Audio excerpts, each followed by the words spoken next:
The stagecoach lurched hard to the left and deposited Stella Brenner into the darkness of the Kansas plain like a piece of unwanted cargo, and she stood there alone with a single carpet bag, and the distant sound of hooves fading into nothing, knowing with the cold certainty that settles in the stomach like a stone that she had been dropped at the wrong place entirely. The year was 1873, and the Kansas frontier was not a forgiving landscape under the best of circumstances. Under a moonless sky in October, with the temperature already beginning its nightly drop towards something that felt like malice, it was considerably less forgiving than that. Stella turned in a slow circle, trying to find something recognizable in the flat stretch of darkness around her, and found nothing but the faint outline of a structure some 100 yards to the north. A homestead. Whether it was the right one or the wrong one, it had a light burning in the window, and that light was the most beautiful thing Stella Brenner had ever seen in her 24 years of living. She had come west from Cincinnati, Ohio, answering an advertisement placed by a man named Gerald Whitmore of Dodge City, Kansas, who had written with considerable elegance about his prosperous farm and his sincere desire for a companion and helpmate. The letter had been warm, and the handwriting had been careful, and Stella, who had been working herself half to death in her aunt's boarding house since her parents had died of fever 3 years prior, had allowed herself to believe that something better was possible. She had packed everything she owned into the one carpet bag, said goodbye to the smell of boiled cabbage and her aunt's perpetual disapproval, and boarded a train heading west. The stagecoach from Wichita to Dodge City had been her final connection, and the driver, a heavy-set man named Purvis who smelled strongly of tobacco and seemed deeply uninterested in accuracy, had apparently miscounted his stops in the dark. He had called her name, opened the door, handed down her bag, and driven away before she could form the protest that was already rising in her throat. She picked up the carpet bag and walked toward the light. The homestead was modest but solid, built from timber and sod in the practical fashion of the plains, with a covered porch that faced south and a barn that sat 20 feet behind the main structure. Smoke rose from the chimney in a thin, pale ribbon that meant someone had stoked a fire not long ago. Stella climbed the 2 porch steps and knocked on the door with the back of her knuckles, trying to sound confident rather than desperate, and failing at both. There was silence, then the scrape of a chair, then the sound of boots crossing a wooden floor with the unhurried deliberateness of a man who was accustomed to being the only person in his own home and felt no particular urgency about changing that condition. The door opened. The man who filled the doorframe was tall, broad-shouldered in the way that comes from years of genuine labor rather than from vanity, with dark hair that was slightly too long and hadn't seen a barber's attention in what appeared to be some months. He was holding a kerosene lamp in one hand and squinting at her with brown eyes that were cautious rather than cold. He looked to be somewhere around 30, maybe a year or 2 on either side of that, with the kind of face that wasn't classically handsome but was honest, and honesty in a face was something Stella had learned to value considerably more than beauty. "Can I help you?" he said. His voice was low and careful, the voice of a man who chose his words the way he might choose his footing on uncertain ground. "I think I've been left at the wrong homestead," Stella said, and was proud of how steady her voice came out, given the circumstances. "The stagecoach dropped me here. I was supposed to be going to Dodge City to the Whitmore property. I don't know where I am." The man studied her for a moment, then looked past her into the dark, then looked back at her. "You're about 9 miles east of Dodge," he said. "This is the Abbott property. I'm Joseph Abbott."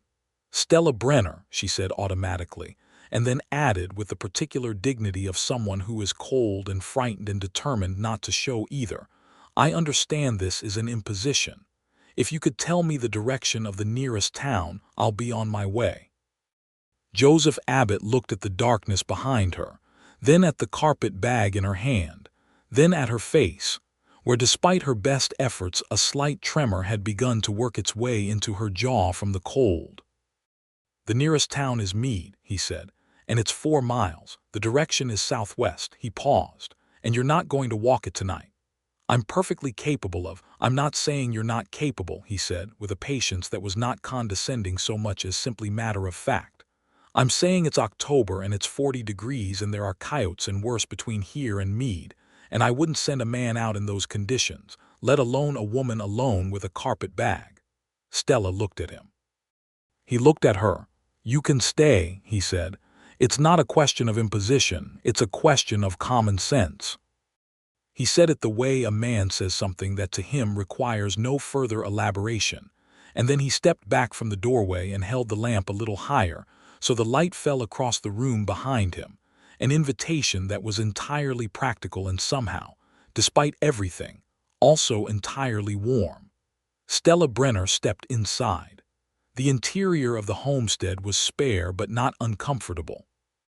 There was a stone fireplace along the eastern wall with a good fire burning in it, and the warmth of it hit Stella like a physical thing, making her realize how deeply the cold had settled into her bones during the walk from the road.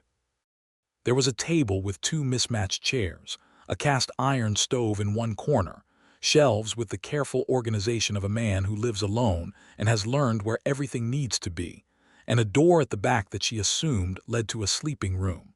A rifle hung on 2 pegs above the fireplace. A battered copy of what appeared to be a surveying manual lay open on the table beside a half-finished cup of coffee. "Sit down by the fire," Joseph said. "I'll get the coffee off the stove. It's been there a while, but it's hot." "Thank you," Stella said, and sat in the chair closest to the fire and felt, with the slow, reluctant gratitude of someone who has been trying very hard to manage everything alone, profoundly relieved. The coffee he brought her was strong and bitter, and she drank it without complaint because it was hot, and she needed something to be hot right at that moment. He sat in the chair across the table and neither of them said anything for a moment, which was not uncomfortable the way silence between strangers usually is, but rather had the quality of 2 people each taking stock of an unexpected situation. "Who is this Whitmore you were going to?" Joseph asked. "Gerald Whitmore." He placed an advertisement for a wife. Stella said it plainly because there was no point in dressing it up.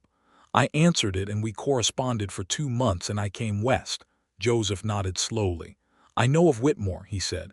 "He has a spread about 3 miles south of town. He's been looking for someone since his first wife left." He paused. "She left because he has a temper." Stella looked at him. "You're telling me this now. You didn't ask me before now. I just arrived." "That's true," he said, without any apparent intention of being unkind. He was simply reporting a fact, the way he might report that rain was coming. "I'm not trying to make your situation worse. I'm telling you so you know what you're walking into." "What kind of temper?" Stella asked. "Not the kind that passes quickly," Joseph said, and the way he said it was enough. He didn't elaborate and she didn't ask him to, because some things don't need elaboration and both of them knew it. Stella wrapped her hands around the tin cup and stared at the fire for a moment. 3 months ago she had been in Cincinnati, and the future had seemed like a door she could walk through. Now she was sitting in a stranger's homestead 9 miles from where she was supposed to be, and the door she had been walking toward had just revealed itself to have something considerably less appealing on the other side. "I'll still need to get to Dodge City in the morning," she said, finally. "I have my correspondence from Mr. Whitmore. I've come a long way." "That's your decision to make," Joseph said. He didn't try to argue her out of it, which she appreciated. "I'll take you and myself in the morning. I've got a wagon and I go into town most Saturdays. Today's Friday, so it works out." "You don't have to do that." "I know," he said. "I'll do it anyway." She looked at him directly then, the way she had not quite allowed herself to since he opened the door, and she noticed the steadiness in him, the quality of a man who has made his peace with the life he is living and does not waste energy on pretense or performance. There was a small scar above his left eyebrow, and his hands, when she noticed them resting on the table, were rough with work and capable looking. He was not wearing a wedding ring, and there was no evidence anywhere in the house of another person's presence, not a woman's things, not a child's anything. "You live here alone?" she asked, before she could decide whether it was appropriate. For the last 4 years, he said. My brother was here before that.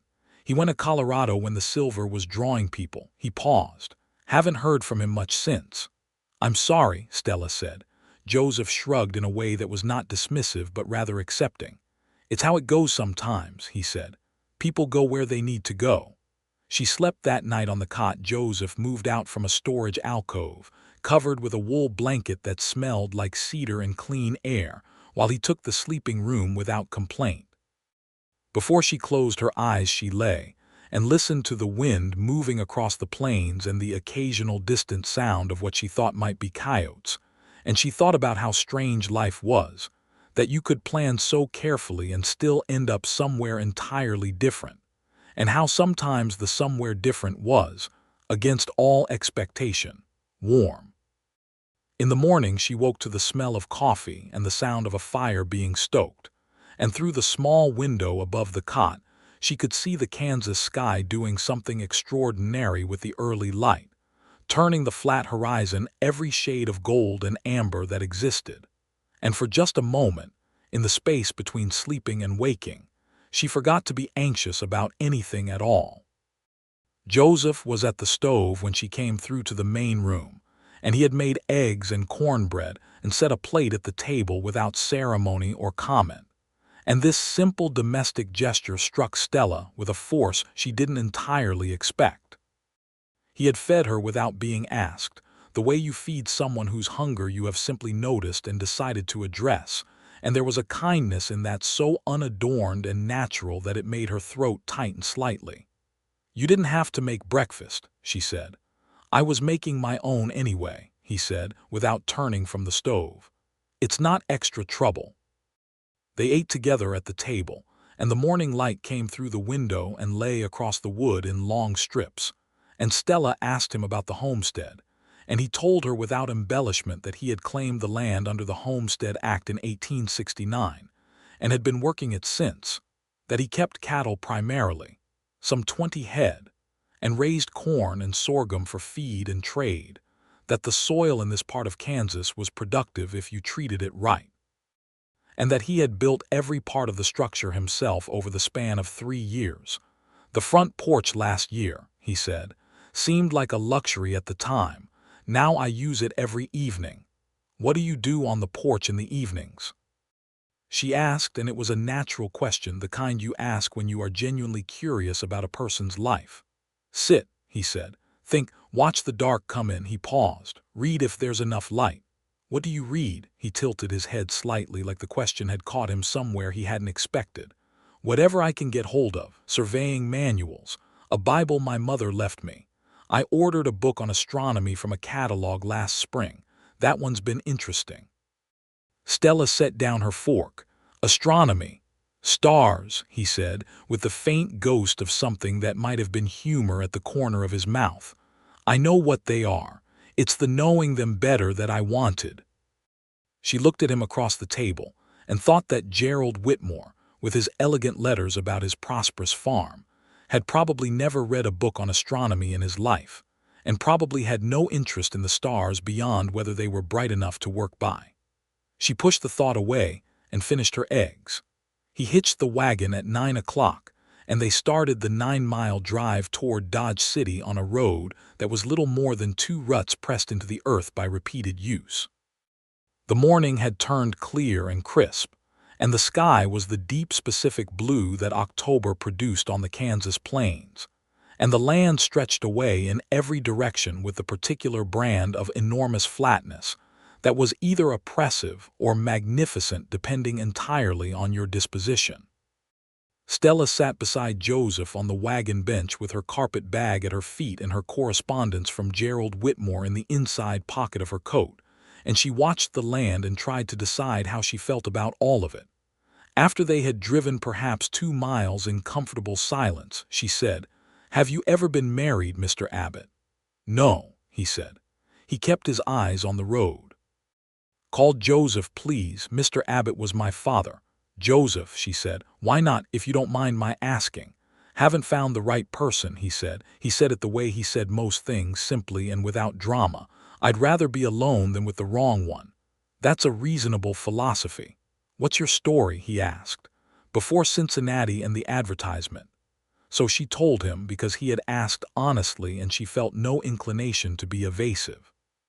Her parents, Harold and Ruth Brenner, had been school teachers in Cincinnati, both of them, and had raised her in a house full of books and conversation, and the belief that education was the most valuable thing a person could possess. When the typhoid took them both in the spring of 1870, she had been 21 and completely unprepared for the financial reality of being alone. Her aunt, her mother's sister Dorothy, had taken her in with the distinct air of someone performing a charitable duty rather than extending genuine family warmth, and 3 years of making beds and washing linens and listening to her aunt's daily inventory of her failures had eventually produced the state of mind in which an advertisement in a Cincinnati newspaper for a wife in Kansas had seemed like a viable and even appealing option. "Your parents were both teachers," Joseph said.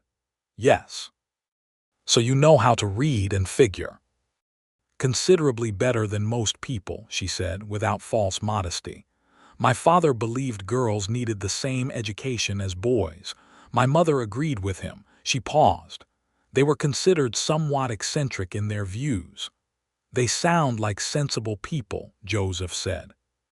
The morning grew warmer as they drove, and the light fell across the plains in that particular wide-open way that city light never managed.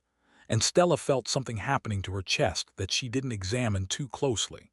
Something that had to do with the size of the sky and the steadiness of the man beside her and the way this place, this enormous, flat, unfamiliar place, was beginning to feel less like the middle of nowhere and more like somewhere specific. Dodge City came into view at mid-morning. Its main street, a familiar Western inventory of false-fronted buildings and hitching posts, and the smell of horses and dust, and the particular combination of industry and informality that was the signature of a cattle town in full operation.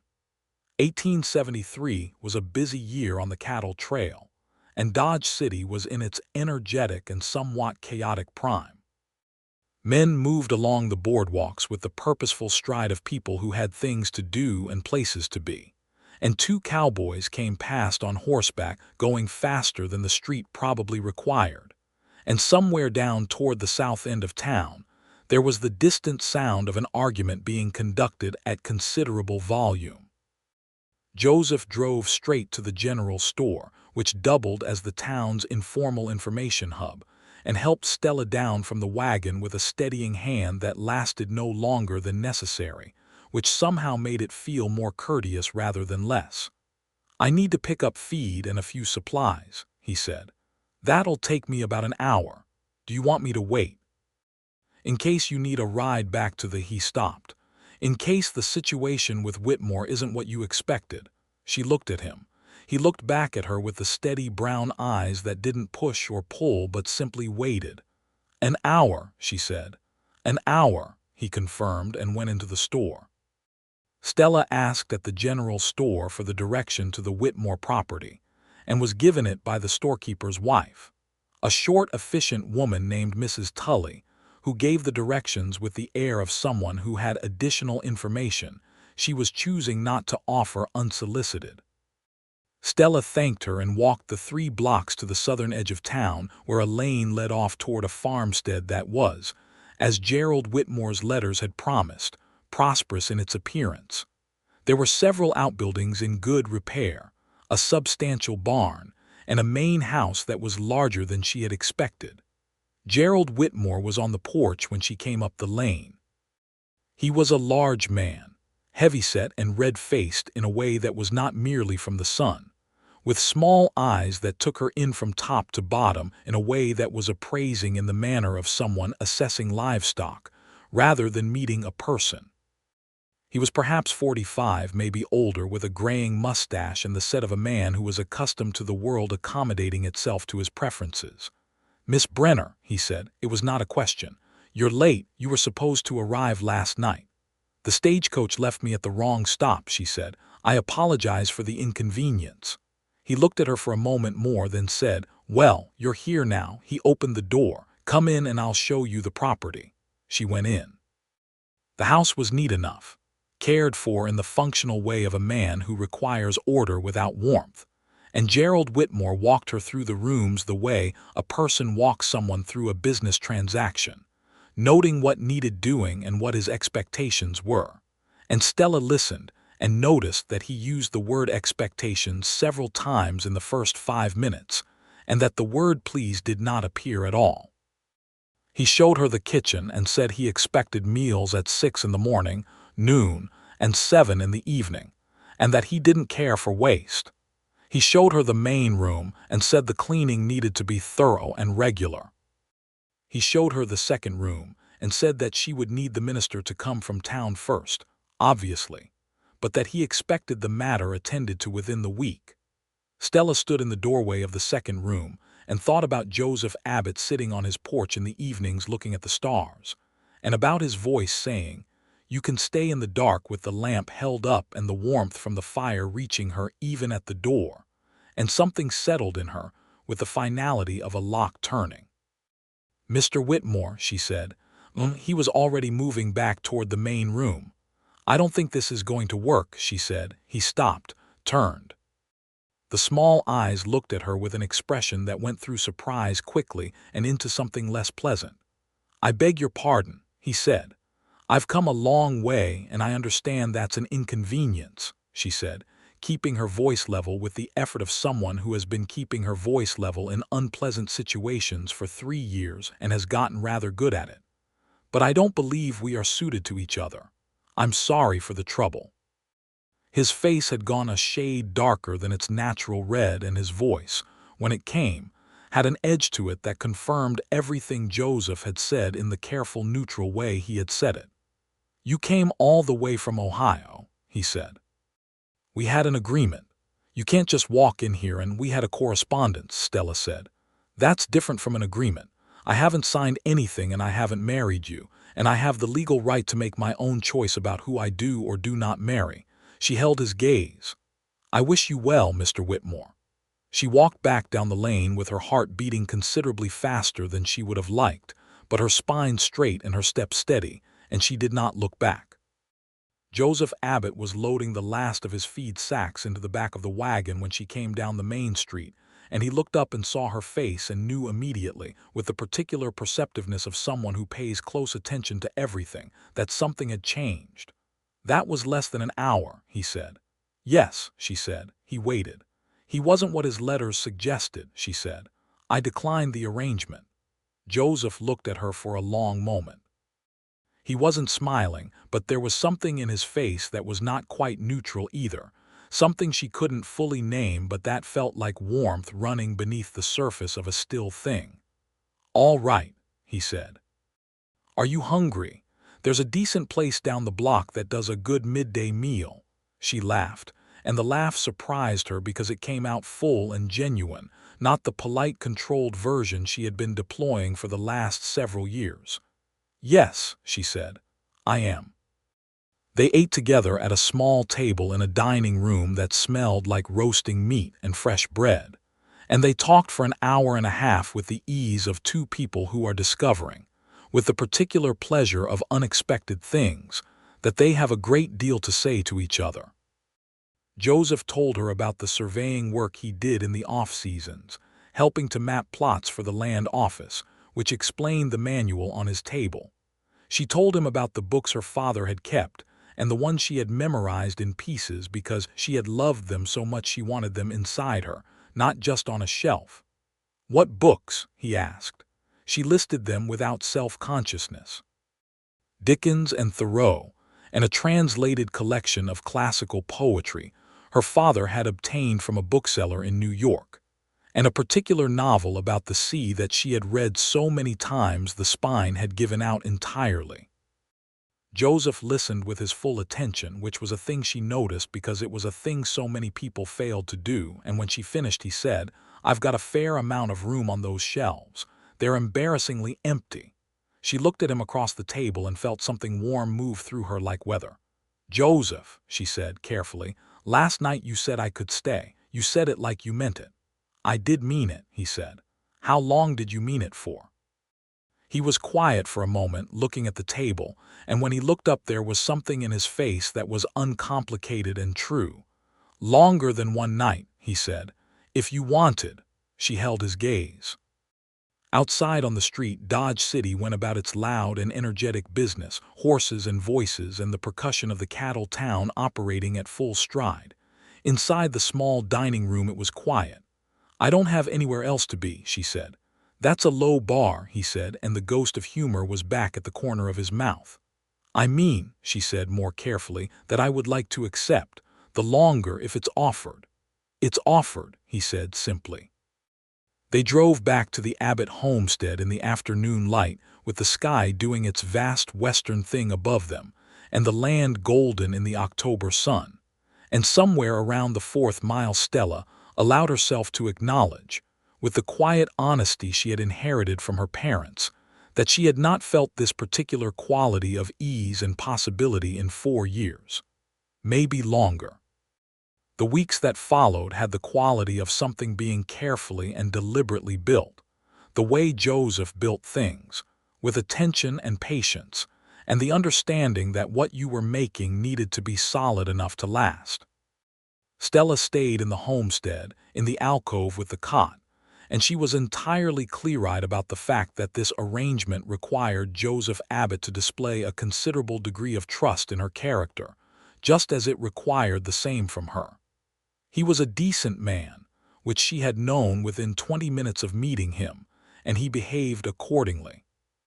There were no improprieties and no pressures, and no expectations stated or implied, which was in such sharp contrast to the hour she had spent in Gerald Whitmore's house that she felt the comparison like a physical relief. She began to contribute to the household almost immediately, because she was constitutionally incapable of doing nothing, and because the homestead had been managed efficiently, but without the domestic touches that make a house feel inhabited by more than one person. She cooked, and she was a good cook because her mother had made sure of that alongside the Latin and the arithmetic. And the first time she made a proper meal for the two of them and put it on the table and watched Joseph Abbott eat it with the quiet, concentrated appreciation of a man who has been cooking for himself for 4 years. She felt a pleasure in the act of feeding someone that was new and specific and nice. She found the astronomy book on the shelf where he had described it and read it by firelight in the evenings while he worked on the accounts or mended something. And sometimes she would read a passage aloud because certain things wanted to be shared. And he would listen and sometimes ask a question, and they would talk about the mechanics of the universe with the particular happiness of two people who have discovered that their minds work well together. One evening in the 3rd week, she looked up from the astronomy book and said, "Did you know that the light from some stars is thousands of years old by the time it reaches us? That you might be looking at a star that doesn't exist anymore?" Joseph looked up from the leather strap he was working on. "I read that part," he said. "I've thought about it several times since." "What do you think about it?" He set down the strap. "I think it means that what you see and what is are sometimes two entirely different things," he said, "and that you have to decide which one to navigate by." She looked at him across the firelit room and thought that this was one of the most interesting things anyone had ever said to her, and that the man who had said it was becoming, day by day and conversation by conversation, someone she thought about with a frequency that was no longer accidental. She had written to her Aunt Dorothy to say that she had arrived safely in Kansas and that her plans had changed somewhat, without going into detail, because the detail would have produced a letter back that she was not interested in receiving. She had also written a careful and courteous letter to Gerald Whitmore confirming her decision in writing, because she believed in doing difficult things properly. On a Saturday in the 4th week, a cold front came down from the north and brought 3 days of driving rain that kept everyone close to shelter and filled the world outside the windows with a gray curtain of water.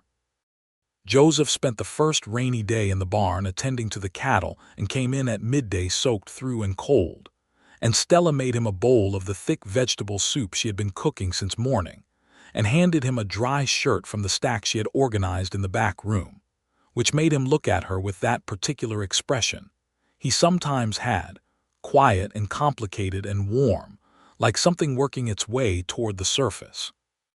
On the second rainy day, they stayed inside entirely, and he showed her how to read the surveying maps he was working on for the land office, and she proved unexpectedly adept at the geometric logic of it, which pleased him in a visible way.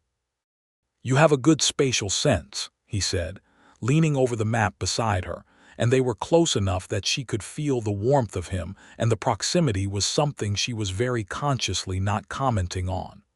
On the third rainy day, in the afternoon, he kissed her. It was not an impulsive thing.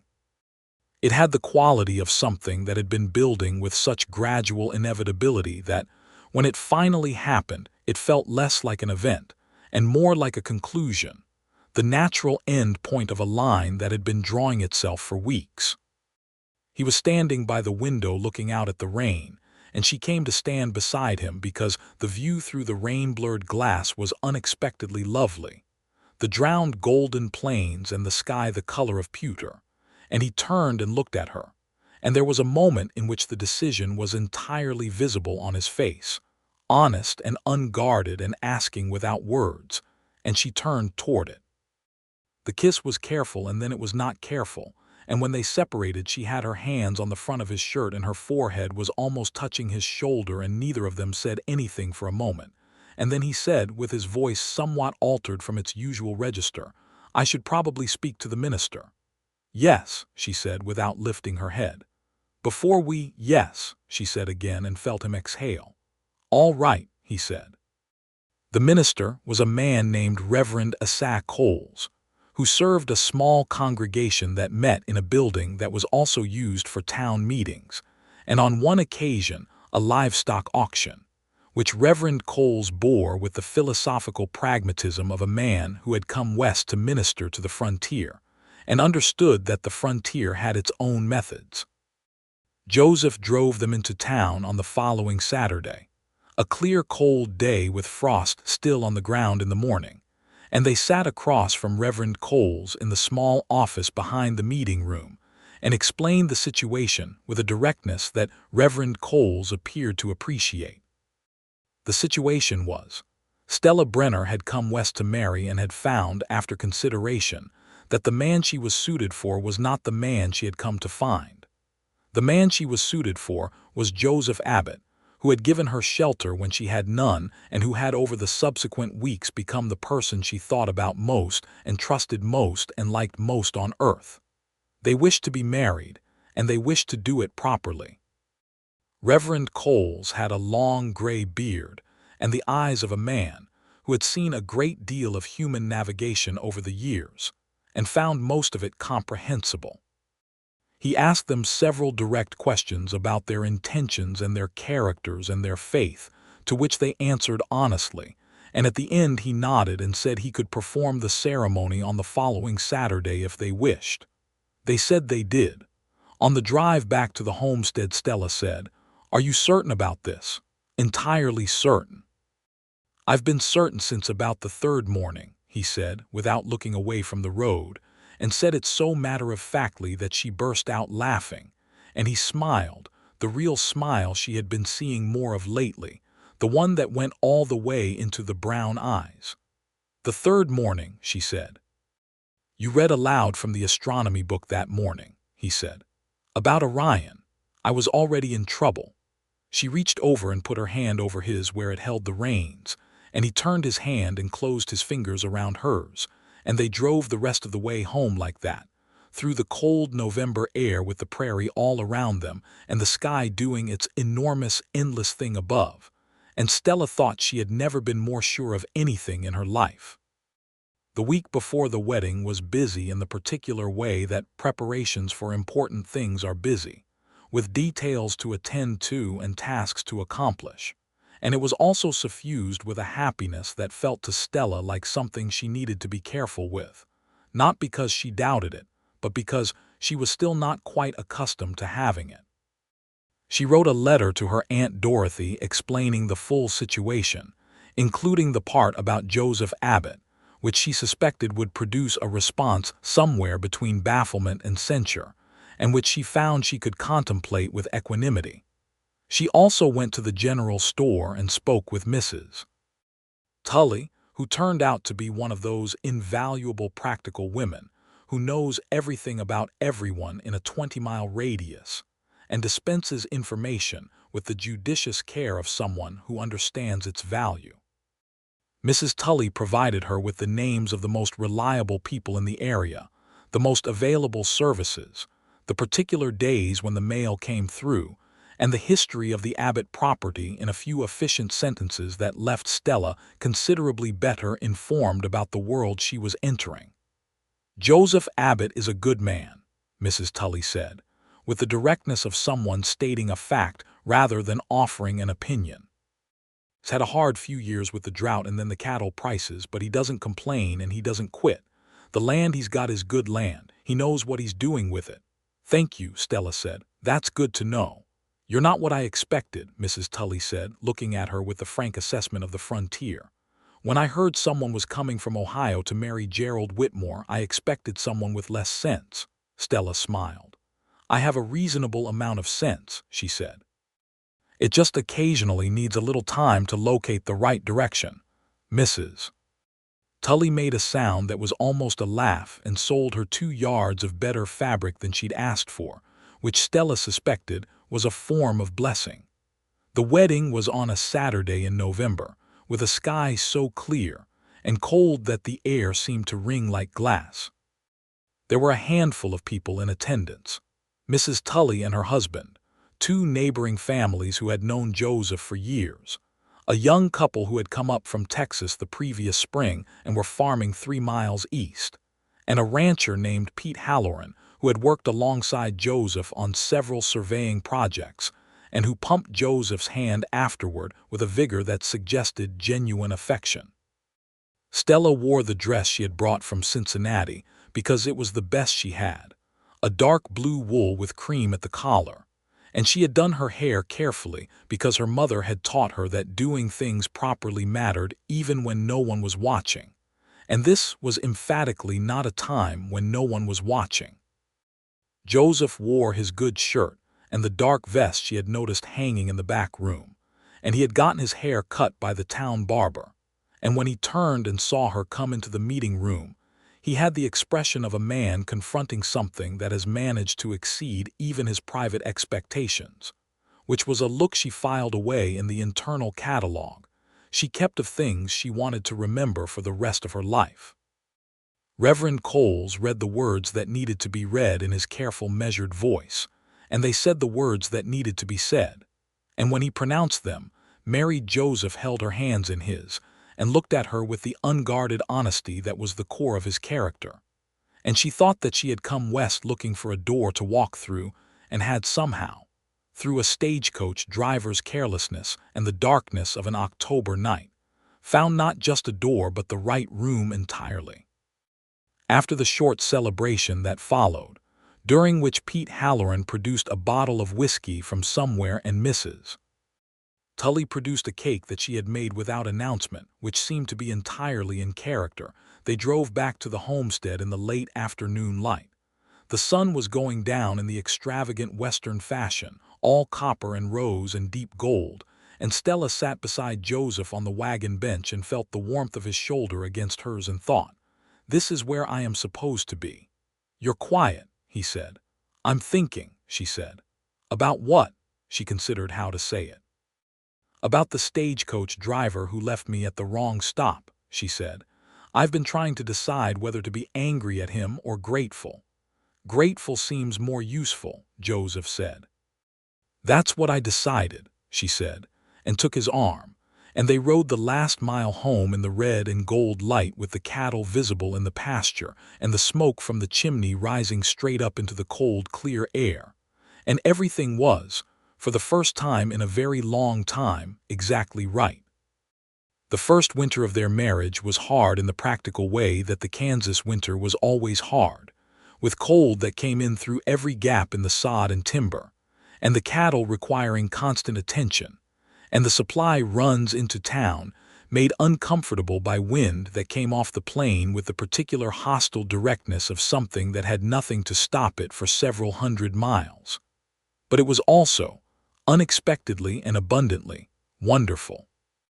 They fell into the rhythm of two people who have found that their natures are genuinely complementary, rather than merely tolerant of each other.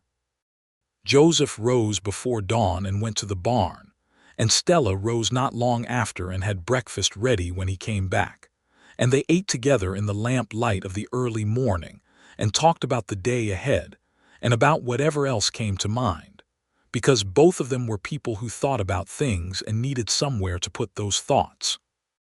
In the evenings after the work was done, they sat by the fire and read and talked, and Joseph taught her what he knew about the land and the cattle and the particular science of surviving on the plains, and she taught him things she knew that he didn't, and the exchange was equal enough that neither of them felt diminished by the learning. She also wrote, which was something she had done since she was a girl and had largely abandoned under her Aunt Dorothy's roof, where there had been no time and no encouragement. She wrote about the prairie and the sky and the life of the homestead, not with any particular destination in mind for the writing, simply because she needed to, and because the world she was living in was too full of things worth recording to let them pass without capture. Joseph found her writing one evening, sitting at the table with a lamp pulled close and her pen moving across paper with concentration, and he looked over her shoulder for a moment and then sat down across from her and waited until she stopped.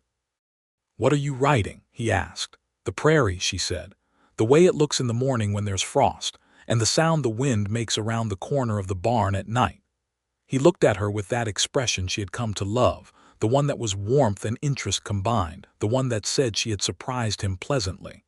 "Can I read it?" he asked. She handed it across the table and watched him read and saw something move in his face, some quality of recognition and pleasure. "You write the way the place actually feels," he said when he finished, "not the way people imagine it feels from a distance." "I live here," she said. "Not everyone who lives somewhere can write it," he said, handing it back. "You should keep doing this." She looked at him. "You think so?" "I think so," he said, with the uncomplicated certainty that was one of his best qualities. December passed and January came, and with it the particular severity of the Kansas winter at its most serious. There was a stretch of 2 weeks in mid-January when the temperature dropped to something that felt to Stella like the outer edge of what was survivable, and snow came in sideways off the plain, and the cattle had to be moved into the barn, and she and Joseph worked side by side for 14 and 15 hours a day to keep everything alive and functioning. It was exhausting work, and there were moments in it that were genuinely frightening, when the cold was so deep and the visibility so poor that the world seemed to have reduced itself to the 20 feet around them. But Joseph Abbott was a man who had been living on the Kansas plain for 4 years and understood its moods, and he managed the crisis with the calm, methodical competence of someone who has thought carefully about bad scenarios in advance and knows exactly what to do when they arrive. And Stella, who had her mother's stubbornness and her father's logic, was not someone who fell apart under pressure. They worked well together in crisis the way they worked well together in ordinary life, which was to say well, and when the cold broke at the end of January and the sun came back and the cattle went back to the pasture, and they sat on the porch in the first mild afternoon and looked at each other over 2 cups of hot coffee, there was a quality of deep satisfaction between them that only comes from having been through something genuinely hard together. "You did well," he said. "So did you," she said. "I knew you would," he said, which was even better than the first thing. Spring came with the gradual, decisive arrival of the Kansas spring, which was not gentle but was vivid, and brought with it the particular energetic chaos of planting season, and calving season and the 100 tasks that the winter had held in suspension, and now released all at once. Stella worked alongside Joseph in the fields and in the barn, learning as she went with the honest application of someone who believes that competence is worth acquiring at whatever age and in whatever circumstances.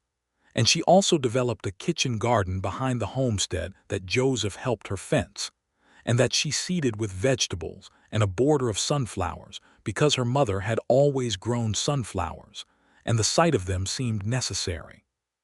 She also, in the spring, discovered that she was expecting a child.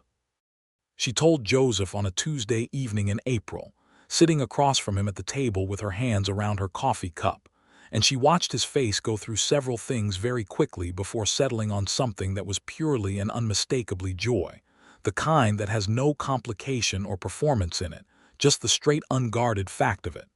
He came around the table and knelt down beside her chair and took her hands and said, "Are you all right?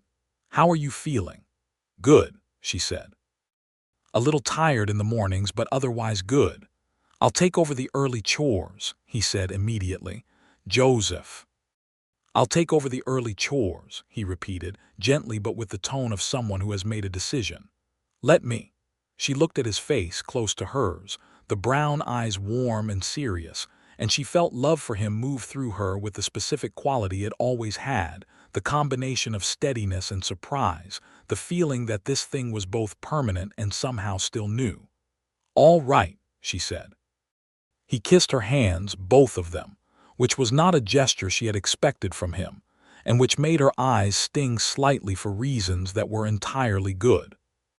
They had a neighbor, a woman named Clara Jennings, who lived 3 miles north with her husband Tom, and who was that invaluable frontier commodity, a woman with experience and practical knowledge who was also kind. Clara came by in May when the news had made its way through the neighborly network that operated across the plains with efficiency, and she sat with Stella on the porch for a long afternoon and told her what to expect and what to prepare and what to do when the time came, which was honest and complete information delivered without drama.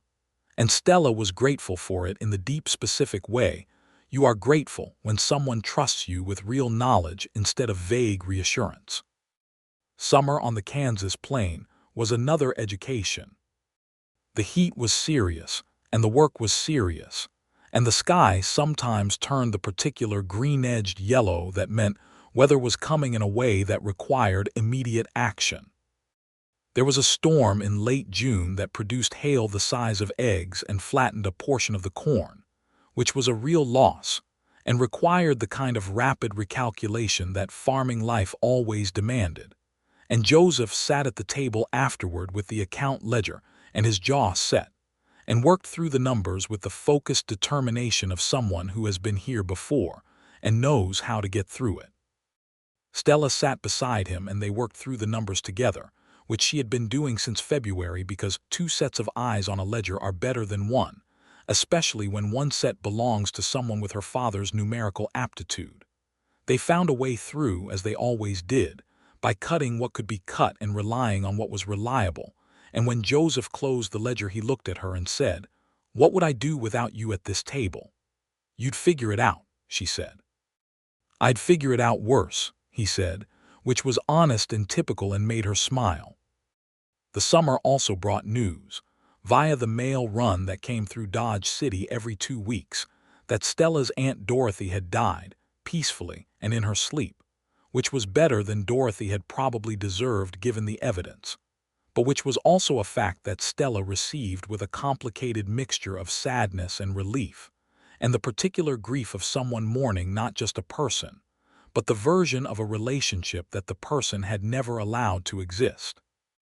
She wrote to the lawyer handling Dorothy's small estate, which turned out to contain a modest amount of money and some furniture, and the books that had been Stella's parents' before the estate sale, and the lawyer arranged to send the books west, which arrived in August in a crate that made Stella cry when she opened it, sitting on the porch in the afternoon with her hands on her mother's copy of Dickens.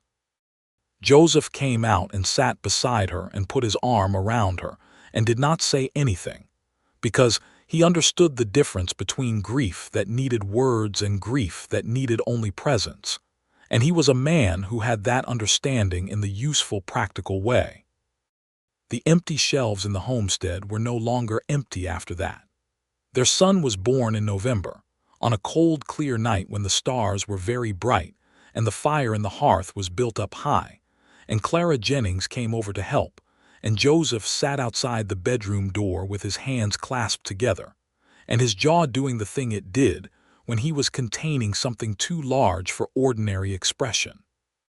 When the cry came, the first full-throated announcement of a new person in the world, she heard him make a sound that she had never heard from him before, a single low broken exhale, like something that had been held very tight had finally been released. They named him Thomas Harold Abbott, Thomas for Tom Jennings, who had been a good neighbor in all the ways that mattered, and Harold for Stella's father, who had believed in education and in the equal capacity of girls, and who she thought would have liked Joseph Abbott very much. Tom, as he was called from the first day, was a substantial and apparently determined person from the start, with dark hair like his father and the persistent curiosity in his eyes that Stella recognized from her own family line. He filled the homestead with sound, and with the particular demanding sweetness that infants bring, which was exhausting in a way that was also, somehow, not exhausting at all. Joseph was a father the way he was everything else, attentive and patient and genuinely interested. He held Tom with the careful confidence of someone for whom care is not an unfamiliar act, and he talked to him from the beginning the way some people only start talking to children once they are old enough to respond, describing what he was doing and what was around them and what the names of things were. And Stella watched this from across the room and felt something settle in her chest that was so full and so permanent that it was almost difficult to hold. She wrote more that winter, because Tom slept with the reliable frequency of a well-fed infant, and because the writing was something she needed like she needed the reading, and the prairie was giving her so much material that she was running through paper at a rate that required supplementary orders from the general store.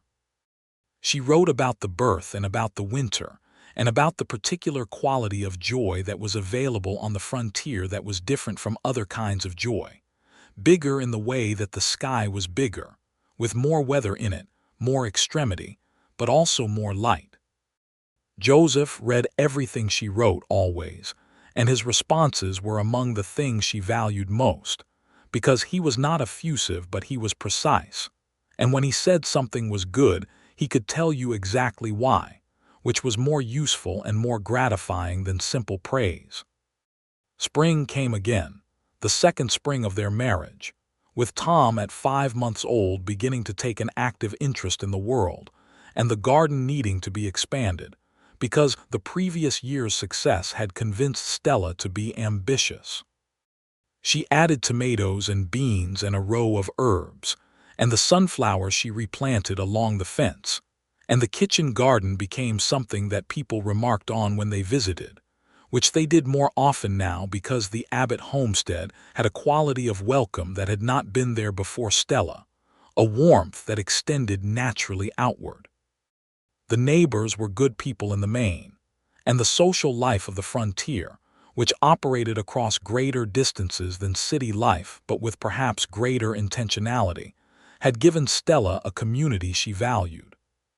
Clara and Tom Jennings were genuine friends, the kind you share meals with and honest talk, and the young Texas couple to the east, whose names were Frank and Rosa Medina, had become part of the regular social fabric as well, coming for Sunday dinners that expanded in size as the months went on, and that Stella used as occasions to cook the more elaborate dishes she had learned from her mother, and which she otherwise only attempted when there was time. There was also Pete Halloran, Joseph's surveying friend, who rode over every few weeks with his enormous mustache and his fund of stories and his habit of examining whatever Stella was cooking with the naked appreciation of a man who ate his own cooking and found it limited. Pete was good company, and he was clearly devoted to Joseph in the uncomplicated loyal way of long male friendship, and he treated Stella with a respect that had started as something she was aware of being accorded and gradually became something she didn't think about at all, which was how it should be. Pete was the one who, on a visit in the spring of that second year, told them about the situation that had arisen with the land to the southeast. A cattle concern out of Texas, large and well-financed, had been buying up or attempting to buy up smaller plots along the river corridor, and several homesteaders had already felt pressure of various kinds to sell. The pressure was not always the polite commercial kind. Two families to the south had found their fences cut and their cattle scattered, and one man's barn had burned in circumstances that didn't fully suggest accident. Joseph listened to this with the still attentive quality he brought to things that required his full consideration. "Is it coming this direction?" he asked. "Possibly," Pete said. "They want the water access. Your south pasture has the good creek frontage." Stella looked at Joseph across the table.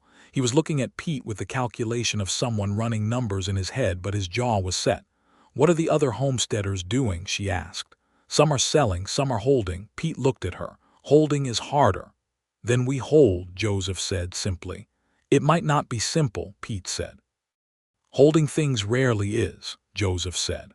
The rest of that spring and into the summer they dealt with the land concern with the methodical, practical approach that characterized everything Joseph did. He organized a meeting of the neighboring homesteaders, using the Jennings property as the venue, and they spent an afternoon pooling what they knew and deciding what they were willing to do. 7 families, small spreads all of them, working land they had claimed and built under the Homestead Act, which was the law of the land and which was supposed to mean something. Stella helped organize the meeting and took notes on what everyone said, and afterward helped Joseph draft a letter to the land office in Topeka, laying out the situation clearly and requesting formal documentation of all the relevant claims, because documented claims were harder to dispute than undocumented ones. She wrote the letter in her clear, careful hand, and Joseph reviewed it and said, "This is good. This is exactly what needs to be said."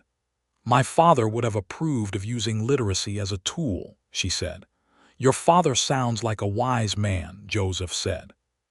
The land concern eventually moved its attention elsewhere, not without some months of tension, and a period in which Joseph rode the property line every morning before breakfast to make sure the fences were intact. But the organized response of the small homesteaders and the formal documentation filed with the land office made the easy acquisition they had evidently hoped for considerably more complicated than it was worth.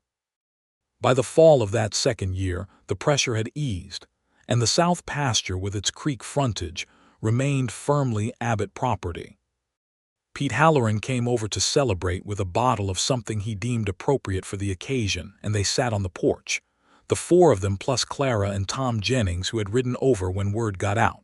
And the evening was warm, and the stars were beginning to come out, and young Thomas Harold Abbott sat on his father's lap and regarded the assembled company with the solemn interest of an 8-month-old who is taking notes. "To the Abbott homestead," Pete said, raising his glass. "To holding," Joseph said, which made everyone laugh, and the laughter went out across the porch into the warm evening air. The 3rd year of their marriage brought changes that were the good kind, the expanding kind, the kind that come when a life has been built on a solid enough foundation to support growth. Joseph's surveying work had expanded through the land office connections they had made during the fence dispute, and he was now one of 3 surveyors working official government contracts for the mapping of land in the southwest Kansas corridor, which was both good for the income and good for the future. The homestead itself was prospering in the way that well-managed land prospers when it has 2 competent people working it, and the cattle herd had grown to 47 head, and the kitchen garden had become a small enterprise of its own because Stella sold the excess produce in town and had turned a modest profit for the 2nd year running, which she put back into seeds and equipment. She also, in the 3rd year, sent several of her pieces of writing to a newspaper in Topeka that had expressed interest in columns about frontier life, and 2 of them were published, which produced a kind of particular specific pleasure that was different from any other pleasure she had experienced. Seeing her words in print was something she had not anticipated and had not known she wanted until it happened, and afterward she sat with the newspaper open on the table and felt the validation of it like something clicking into place. Joseph put both newspapers on the shelf beside her parents' books. "Right there," he said, pressing the second one flat, "between Thoreau and the almanac." "That seems like questionable company," she said. "The almanac is very useful," he said. She laughed and went to him, and he put his arms around her in the easy way they had developed. The way that suggested this was where she belonged and had always belonged. And they stood at the bookshelf for a moment in the morning light of the third year of a marriage that was, she thought, better and more complete and more honestly happy than anything she had imagined when she answered that advertisement in Cincinnati. Tom had grown into a walking, talking, deeply opinionated small person who had his father's steady nature and his mother's persistent curiosity, and who followed Joseph around the property with the focused devotion of someone in a serious apprenticeship. He had learned the names of all 47 cattle and used them with a conscientiousness that Joseph found both admirable and mildly comical. He also had a habit of bringing rocks into the house, selected with criteria known only to himself, and presenting them to Stella with the gravity of significant gifts, which she accepted as such, and which had produced a collection on the windowsill above the kitchen that now numbered 23. In the fall of the third year, Stella told Joseph she was expecting again. This time there was no hesitation in his face, just the same pure undiluted joy, and he said immediately, "Tom's going to be insufferable about having someone to instruct," which made her laugh so hard she had to sit down. "He's going to be wonderful," she said. "He is," Joseph said, with the fond certainty of someone who has no doubt about it. "They both will be." Their daughter was born in the spring of the fourth year. On a morning when the prairie was doing the extraordinary green thing it did in early May, and the kitchen garden was already showing the first shoots, and the sunflowers were coming up along the fence. She was born in the early hours with Clara Jennings in attendance again, and Joseph on the other side of the door again. And this time when the cry came, Stella heard him say something that sounded like "thank God" in the particular quiet way of a man talking to himself, or possibly not entirely to himself. They named her Ruth Eliza Abbott, Ruth for Stella's mother who had believed in the education of girls, and Eliza for Joseph's mother, who he had loved deeply and whose Bible sat on the shelf beside the Dickens and the Almanac and the Topeka newspapers. Ruth was smaller than Tom had been and had her mother's coloring, and what appeared, in the early weeks, to be a personality of considerable intensity, which Stella looked at with the recognition of someone who knows their own nature when they see it. Tom, who was 20 months old when Ruth arrived, responded to his sister with the proprietorial interest and slightly excessive enthusiasm that Stella had predicted, and which required some patient management. But he was also, genuinely and visibly, delighted by her, and within the first month he had added her to the list of things he took seriously, along with the cattle and the rocks and the question of what his father was doing and whether he was allowed to help. Joseph Abbott, watching his son lean over his daughter's cradle with the careful reverence of someone encountering something he recognizes as important, looked so thoroughly undone by happiness that Stella felt her throat close with love for him, for this man who had opened his door in the dark and said "you can stay" as if it were the most natural thing in the world. She went to him and put her hand on his back, and he put his arm around her without looking away from the cradle, and they stood there together in the homestead that they had built, the two of them and Tom and the new Ruth, with the May morning coming through the window and the sunflowers growing along the fence outside and the cattle in the south pasture with its good creek frontage, all of it theirs, all of it real. The years on the Kansas plain had a quality of accumulation that was different from what Stella had known before. In Cincinnati time had passed but not built, each day adding to a pile of days rather than to a structure. Out here, every year added something that stayed, something visible and solid, another room, another season of cattle, another ring in the tree of a life that was genuinely rooted.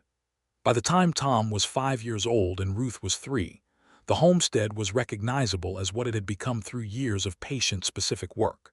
A genuinely thriving place, not wealthy in the speculative cattle-barren way, but prosperous in the deep, sustainable way that comes from working land you know and love and understand. The barn had been extended. The house had acquired 2 additional rooms, one for the children and one that served as a study of sorts where the books and the maps and the writing happened. A second water cistern had been dug and lined with the help of Tom Jennings and Frank Medina, and it meant that the dry spells of late summer, which were the yearly trial of Kansas farming, were less desperate than they had been. The kitchen garden had expanded into what could properly be called a market garden, and Stella drove a portion of the produce into Dodge City every 2 weeks during the growing season, which had given her a route and a regularity, and a set of relationships with the town's merchants and residents that she valued for their own sake, in addition to the income they produced. She was known in Dodge City as someone worth knowing, which was a reputation built on the combination of her clear competence and her direct manner and the writing, which continued, and which had now appeared in 2 Kansas newspapers and 1 paper in St. Louis that had reprinted a piece about the prairie winter that had generated more response mail than the editor had expected. Joseph read each piece in print with the same focused attention he gave to everything and the same precise response. And sometimes he found her at the table writing and would put a cup of coffee beside her hand and leave again without speaking, which was exactly the right thing. He had also, in the 5th year of their marriage, taken on a junior surveying partner, a young man of 22 named Edwin Cole, who had come west from Missouri with more ambition than experience, and who had the good sense to recognize what Joseph Abbott could teach him and the good character to learn it properly. Edwin lived in Meade during the week and came out to the Abbott property on some weekends, and he had become part of the extended household in the way that certain people do, by being consistently present and consistently decent. And by the end of his first year, Tom addressed him as Ed with the casual warmth of a 5-year-old who has decided someone belongs in his world. The summer of the 5th year was the best yet, long and productive and full of the particular contentment of a life that is working as it should. The cattle herd had stabilized at 55 head, the market garden was generating consistent income, the surveying contracts were steady, and there were evenings on the porch with the wide Kansas sky going to purple and gold above the plain, when Stella Abbott sat beside her husband with their 2 children somewhere behind them in the lamplit house, and felt a happiness so complete and so specific to this place, and this life, that it seemed almost unreasonable in its abundance. One such evening in late August, with the heat of the day finally releasing into the cooler air of dusk, she said to Joseph, "Do you remember what you said, that night in Dodge City when I asked how long you meant?" "Longer than 1 night," he said. "Yes," she said. He looked at her in the evening light, the brown eyes that she knew as well now as her own face in the glass, the lines that the years had laid around them with the care of something that had been lived rather than merely endured. Was it long enough? He asked, which was his version of humor, the dry, quiet kind. "Ask me in another 40 years, she said. He made a sound that was half laugh, entirely warm, and reached over and took her hand the way he had taken it on the wagon that November morning on the road from Dodge City, with the same quiet certainty, the same closing of fingers that said, "This is where I intend to be." The sun went down over the Kansas plain in a long, slow wash of color, red and amber, and the deep, peaceful blue of the coming night, and the first stars came out above the darkening horizon, old light from enormous distances, and Stella Abbott watched them appear one by one and thought of the astronomy book, and the conversation by the fire, and the man who had said that what you see and what is are sometimes different things, and that you have to decide which one to navigate by. She had navigated by the light she could see, the light in a window on a dark October night, and it had led her here. Ruth came to the door and said that Tom had knocked over the water basin, and the floor was wet, and she had told him not to. And could someone please come? And Joseph stood up with the weary amusement of a father of two and went inside. And Stella heard the familiar music of her household, Joseph's calm voice and Tom's defensive explanation, and Ruth's detailed narration of events, and the sound of the mop being retrieved from its place by the back door. All of it the sound of a life fully inhabited, fully loved, fully hers. She sat for another moment on the porch in the warm evening air, looking at the stars before she went in to help. The fifth fall brought the first dusting of frost on a morning in early October, and Stella stood on the porch with her coffee and looked at the white-hedged landscape, and thought that it had been exactly 2 years since a stagecoach driver named Purvis had made a mistake that had changed her life so completely that she was no longer certain she would be able to recognize the woman who had arrived in Kansas with a carpet bag and a letter from a man who turned out to be entirely wrong. She had become someone different, or perhaps she had become more completely herself than the Cincinnati version had been, which was the way it felt from the inside. The woman who stood on this porch in the October frost, watching the sun come up over the Kansas plain with coffee in her hands, and the sound of her children waking inside, and the knowledge that Joseph was in the barn and would be in for breakfast at 7, was someone she recognized and approved of, which was not a small thing. The homestead behind her was solid and warm, and full of evidence of the years that had been lived in it. The bookshelf with its accumulation, the children's drawings that Tom had started producing with great enthusiasm, and which were displayed with more prominence than artisanal rigor strictly required, the map on the wall of their section of the land showing every acre and every improvement, the marks in the doorframe of the sleeping room where Joseph measured the children's heights on their birthdays, the kitchen garden visible through the side window with its late-season kale still standing in the cold. All of it real. All of it built. She heard the barn door and turned to watch Joseph cross the yard, his breath visible in the cold air, his step the same unhurried, deliberate walk she had first heard crossing a wooden floor in the dark. He saw her on the porch and raised a hand, and she raised her cup in response, and even at this distance, even after 5 years of knowing him in all his dailiness, the sight of him still produced the particular warmth in her chest that she had stopped trying to explain and simply accepted as the permanent condition of a woman who had found the right person in the wrong place in the dark. He came up the porch steps and stood beside her and looked at the frost on the grass. 2 years, she said. What? He said. 2 years ago I knocked on that door, she said. October. He was quiet for a moment, looking at the landscape. Best thing Purvis ever did, he said.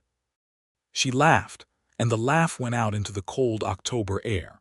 And inside the house, Tom shouted something that suggested the morning was developing with its usual energy. And Joseph opened the door and they went in together out of the cold, and into the warmth of the house they had built and the life they had built in it, and the love that was at the center of all of it, ordinary and extraordinary and entirely, permanently theirs. In the years that came after, Stella would sometimes try to write about the specific quality of what had been made at the Abbott homestead, not the physical facts of it, but the interior texture, the particular combination of steadiness and surprise that characterized a life lived with Joseph Abbott. She wrote about it in the pieces that went to the newspapers, and she wrote about it in the private journals she kept in the study room with the bookshelves, and the closest she came to getting it right was in a piece she wrote in the 6th year that began with the image of a light in a window on a dark October plain, a single lamp held up by a man in a doorway, and the way that light had been both the practical thing she needed and the metaphorical thing she had been looking for without knowing it.